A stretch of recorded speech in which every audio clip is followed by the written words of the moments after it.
Mganga mkuu wa serikali Dr. Grace Magembe amesema kuwa mdahalo wa kitaalamu kuhusu matumizi ya tafiti katika kuboresha huduma za afya utasaidia kujifunza na kuelewa namna ambavyo tafiti mbalimbali zinaweza kuchangia katika kuboresha utoaji wa huduma kwenye sekta ya afya, pamoja na kuweka maazimio yatakayotekelezwa katika mfumo wa huduma za afya nchini. Dr. Magembe ameyasema hayo leo jijini Dodoma wakati wa ufunguzi wa mdahalo wa kitaalamu unaofanyika katika wiki ya afya kitaifa mwaka huu 2025 ukiwa na kauli mbiu isemayo matumizi ya tafiti katika kuboresha huduma za afya.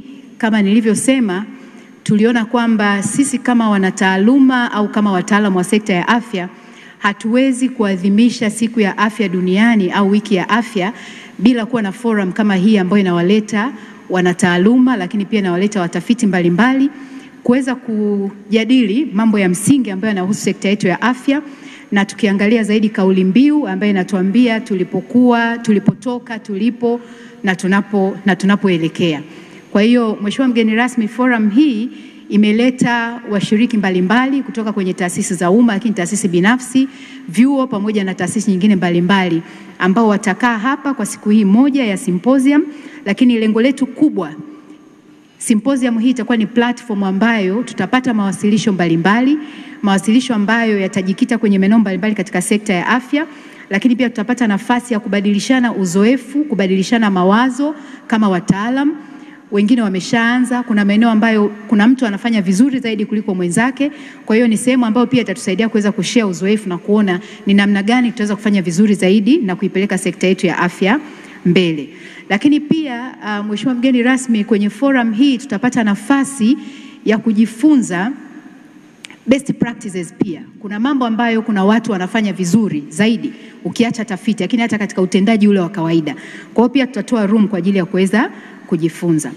Mheshimiwa mgeni rasmi, katika hii kauli mbiu yetu ya tulipotoka, tunapoelekea, tunajenga taifa lenye afya, tumeweka hii kauli mbiu kwa sababu moja kubwa. Tunataka kutumia symposium hii kuonyesha milestones za sekta ya afya. Wengi tulioko hapa, ukiacha Gen Z wachache, tunajua kule ambako tumetoka. Na nafikiri siku ya kilele tutaonyeshana namna ambavyo tulitoka kwenye kuchomana mabomba yale ya sindano makubwa kama ya ng'ombe yale ambao sasa hivi nafikiri wanatumia zaidi kwenye sekta ya mifugo, mpaka hapa ambapo tumefika tunakuwa na vitu ambavyo syringe ambazo ni disposable. Hayo pia ni maendeleo. Lakini tutashare pia tafiti mbalimbali nyingine ambazo ameanza kuzishare hapa Dr. Nyanda, kuonyesha namna ambavyo tafiti ambazo zimefanyika katika sekta ya afya kwenye upande wa Tanzania zimeweza kuinfluence change in terms of practice but also change in terms of policy. Kwa hiyo yote hayo Mheshimiwa Mwenyekiti tutajifunza katika hizi siku ambazo tuko hapa. Na vile vile Mheshimiwa Mwenyekiti, kwenye hizi tafiti tumechanganya watafiti. Kuna waliobobea, kuna wale ambao ni upcoming, lakini kuna wale ambao wamekuwepo kwa miaka labda 5 mpaka 10. Kwa hiyo tutapata uzoefu mbalimbali kutoka kwa wabobezi kwenye utafiti, lakini pia ambao ni young and emerging researchers, lakini pia tutapata kwa wale ambao wako hii level ya katikati hapa wanaelekea kwenye ubobezi. Lakini Mheshimiwa mgeni rasmi, pia niseme kwamba symposium hii itaangazia sub themes zifuatazo. Moja ni advancement kwenye healthcare service delivery, kama nilivyosema, hatua ambazo tumepiga kwenye utoaji wa huduma za afya na hasa katika kuboresha huduma za afya. Lakini pia tutaangalia eneo la integrated health service delivery, kwa maana ya kwamba namna ambavyo tunatoa huduma zetu ni jumuishi. Huko nyuma karibia kila huduma ilikuwa inatolewa peke yake, lakini hapa tutajifunza namna ambavyo integration ya health services imeweza kuleta mapinduzi, kwa maana ya kupunguza workload kwa watumishi wetu, lakini pia kuondoa ile verticalism katika utoaji wa huduma za afya. Kwa hiyo kwamba mwananchi akija anapata huduma zote kutoka kwa mtu mmoja au kutoka eneo moja la huduma. Lakini pia tutaangalia the role of research evidence in improving the health of Tanzanians, kitu ambacho ndio hasa the hallmark of this symposium, kwamba ni namna gani tafiti ambazo tunafanya haziishi tu kwenye kuchapishwa kwenye majarida, lakini pia zinatusaidia katika kubadilisha namna ambavyo tunatoa huduma na namna ambavyo tunatekeleza majukumu yetu. Mgeni wetu rasmi, katika symposium hii tutakuwa na presentations zipatazo 9 ambazo zitaangalia maeneo mbalimbali ambayo nimeyasema kwa maana ya tafiti, lakini pia innovations ndani ya sekta ya afya. Lakini pia tafiti hizi zitatanguliwa na keynote address ambayo itaangalia vizuri sana kwenye namna ambavyo tafiti hizi zimetusaidia katika kuboresha huduma za afya. Na katika kila eneo ambalo nimelitaja, mgeni wetu rasmi, tutatoka na maazimio katika kila eneo. Tutatoka na maazimio, na maazimio haya ndio ambayo yatatusaidia katika kuendelea kuboresha huduma zetu, lakini pia kuangalia ni maeneo gani sasa kama sekta tuweze kujikita kwa maana ya tafiti, lakini pia kwa maana ya kuboresha huduma zetu za afya. Na vile vile tutatumia jukwaa hili au symposium hii, mgeni wetu rasmi, kuongeza mashirikiano. Hapa kuna chuo cha UDOM, lakini pia kuna vyuo vingine kama MUHAS, lakini kuna vyuo vingine kama vya Aga Khan, lakini pia tunayo taasisi yetu ya tafiti ya NIMRI. Hii itakuwa ni forum kwao kuweza kubadilishana uzoefu na kuangalia ni maeneo gani ambayo wanaweza wakashirikiana. Kila taasisi ambayo nimeitaja ina strength yake mahali fulani.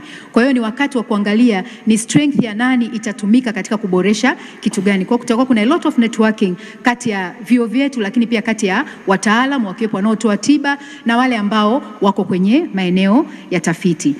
Utafiti wa magonjwa ya binadamu kama ambavyo tumeelezwa na Dr. Nyanda ni moja ya mkakati muhimu sana unaochangia uboreshaji wa huduma za afya, hususan uchunguzi, kinga pamoja na tiba. Hapo awali huko nyuma kulikuwepo na Baraza la Utafiti la Tiba la Afrika Mashariki kabla ya NIMRI, kama alivyosema daktari hapa, miaka 43 iliyopita. Lakini baada ya hapo lilivunjwa baraza hili, ndio ikaanzishwa taasisi yetu ambayo inaitwa NIMRI kwa sheria namba 23 ya mwaka 1979 iliyofanywa mapitio yake mwaka 2002, na madhumuni yake ilikuwa ni kuendeleza na kuimarisha tafiti za magonjwa ya binadamu ili kuweza kutumia matokeo ya tafiti hizo kuboresha huduma za kinga na tiba. Ninatambua uwepo wa mchango mkubwa wa taasisi zingine za utafiti zikiwemo vya vyuo vikuu katika sekta ya afya nchini, na ndio maana hapa kwa kuwakilisha vyuo vingine tunao hapo wakilishi kutoka chuo chetu cha UDOM, kwa sababu tunatambua mchango wao mkubwa sana. Na sio tu huo, lakini pia katika kuzalisha wataalamu ambao kesho ndio wanakuwa ni madaktari na wanakuwa wanahudumia sehemu mbalimbali. Ni ukweli usiopingika kuwa baada ya kuanzishwa kwa taasisi hii ya NIMRI pamoja na taasisi ya utafiti zikiwemo za vyuo vikuu, maboresho mengi yamefanyika katika kuratibu tafiti na kuimarisha ushirikiano wa wadau na utafiti ndani na nje ya nchi.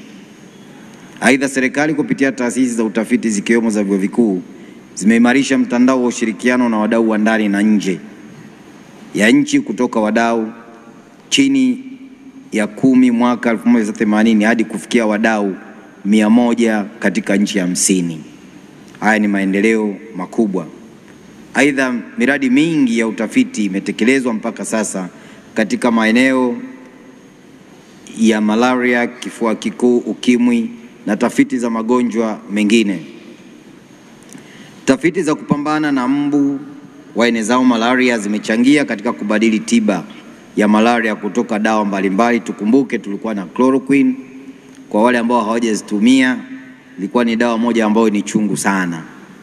Lakini baadaye tumekwenda kwenye SP, sulfadoxine, pyrimethamine, na sasa tuko kwenye artemether ambayo ni combination therapy, ACT. Hizi zote zinatokana na tafiti ambazo zinafanywa na wataalamu wetu kwa kushirikiana na madaktari. Tafiti za mbu waenezao malaria na matumizi ya viuatilifu zimena tabia za watu na stadi za jamii kwenye kujikinga na kutafuta tiba za malaria zimeendelea kufanyika nchini katika vipindi tofauti tofauti. Ndugu washiriki, katika eneo la kifua kikuu, serikali kupitia taasisi za utafiti zikiwemo vyuo vikuu na mpango wa taifa kudhibiti kifua kikuu na wadau wengine imeweza kuinua kiwango cha ubora wa utoaji wa huduma za kifua kikuu nchini, zikiwemo kufikia hata kiwango cha kimataifa. Hii imewezesha kupata ithibati accreditation ya mwaka 2019 ya ubora wa maabara kuu ya TB na kutambuliwa na vyuo vya kimataifa. Aidha, uvumbuzi wa kutumia kinyesi mbadala na makohozi kugundua vimelea vya vifua vikuu katika kipimo kipya cha kupima TB, yani GeneXpert, umebainika kuwa na manufaa makubwa yenye sera haswa na wagonjwa wanaoshindwa kutoa makohozi. Katika eneo la ukimwi zimefanyika tafiti nyingi sana na tunaona maendeleo makubwa ambayo yamepatikana katika kuwahudumia ndugu zetu ambao ni waviu. Haya yote ni matokeo ya tafiti. Aidha, katika magonjwa yasiyoambukizwa kwa maana NCDs, tafiti zimesaidia kuandaliwa kwa mpango mkakati wa mwaka 2016 mpaka 20 sambamba na kubainisha juhudi nyingine za kuchukua katika kukubaliana na ongezeko la magonjwa yasiyoambukiza. Napenda kukiri kuwa mambo yaliyofanywa na serikali katika kuboresha sekta ya afya kwa ujumla ni mengi sana na yamefanywa kwa kuzingatia matokeo ya tafiti. Aidha, ninatambua kuwa mifano ya tafiti ambayo tumeitamka hapa ni michache sana kati ya mingi ambayo yamesaidia sana serikali katika kufanya maamuzi. Nina imani kuwa baadhi ya tafiti hizo zinaonekana katika mawasilisho yenu katika kongamano hili.